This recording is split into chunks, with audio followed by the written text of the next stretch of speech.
Perkenalkan, nama saya Dabagus Gili Yoga.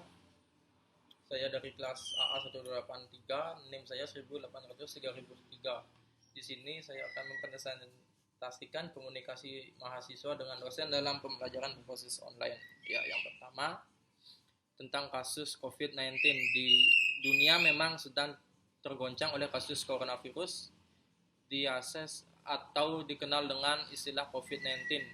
Sejak akhir tahun lalu, virus menular yang berasal dari Wuhan, Tiongkok itu telah menyebar ke 176 negara dan teritorial dengan angka orang yang terinfeksi sebanyak 219.345 orang dan menyebabkan 8.969 kematian per Kamis 19 Maret 2020. Di Indonesia sendiri terjadi lonjakan yang besar pada kasus COVID-19 jika pada Senin 16 kasus terdampak masih 134 orang dengan jumlah kematian 5 jiwa.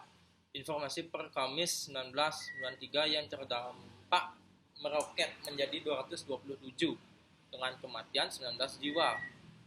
Tentu menjadi kekhawatiran karena kasus ini akan terus membesar risikonya dan mengancam banyak sektor termasuk dunia pendidikan.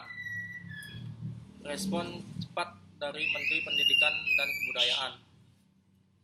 Ketika Menteri Pendidikan dan Kebudayaan mengeluarkan surat edaran nomor 3 tahun 2020 tentang pencegahan COVID-19 pada suatu pendidikan pada 9 Maret 2020, surat edaran Menteri Kesehatan No.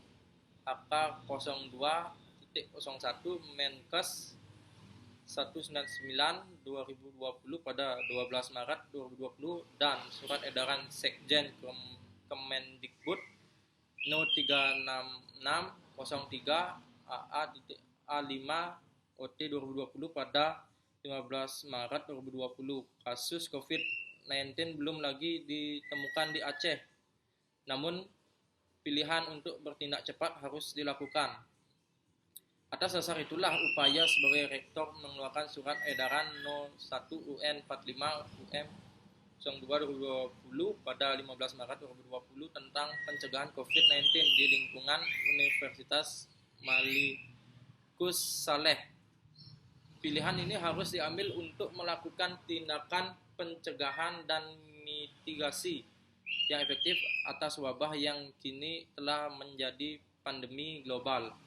Di antara kebijakan yang diambil ialah menonaktifkan kegiatan perkuliahan di lingkungan kampus untuk melakukan sterilisasi serta melakukan karantina mandiri mahasiswa, dosen, dan tenaga kependidikan, termasuk tidak melakukan aksi pertemuan di tempat umum sekaligus menghidupkan perkuliahan dan bimbingan tesis atau skripsi secara daring.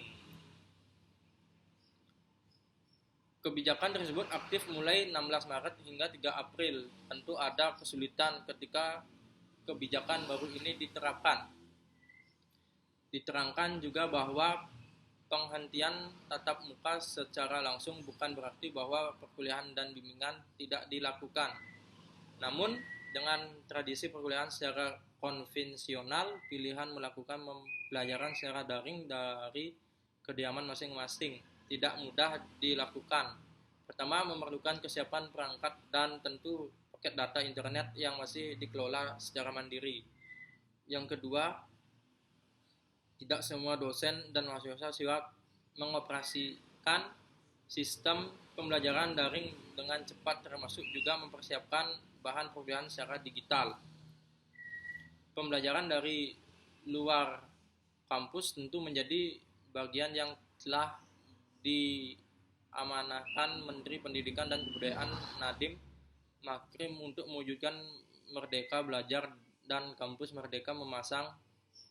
Jika dilihat pada tujuannya, Permendikbud No 3 tahun 2020 tentang Standar Nasional Pendidikan Tinggi itu lebih berfokus pada perubahan sistem akreditasi dan dibirokrasikan kampus.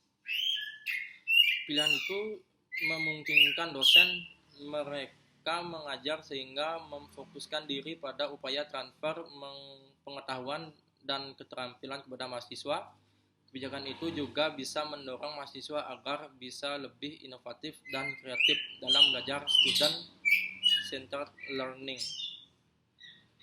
Cara mahasiswa berkomunikasi dengan dosen mereka adalah melalui media online. Media online tersebut bisa berupa WhatsApp, Line, OnLearn, atau e-learning, Microsoft Teams, YouTube, dan lain-lain. Tetapi berkomunikasi dengan media online mempunyai berbagai kendala. Kendala tersebut berupa sinyal yang kurang stabil, paket data yang mahal, kurangnya fasilitas untuk berkomunikasi, dan lain-lain. Sayangnya karena kesenjangan digital di Indonesia sangat tinggi, tidak semua mahasiswa bisa mendapatkan kualitas pembelajaran yang baik lewat online. Media online juga mempunyai dampak negatif bagi pelajar atau mata kuliah yang alangkah lebih baiknya dilakukan secara tatap muka seperti mata kuliah praktikum. Sekian dan terima kasih.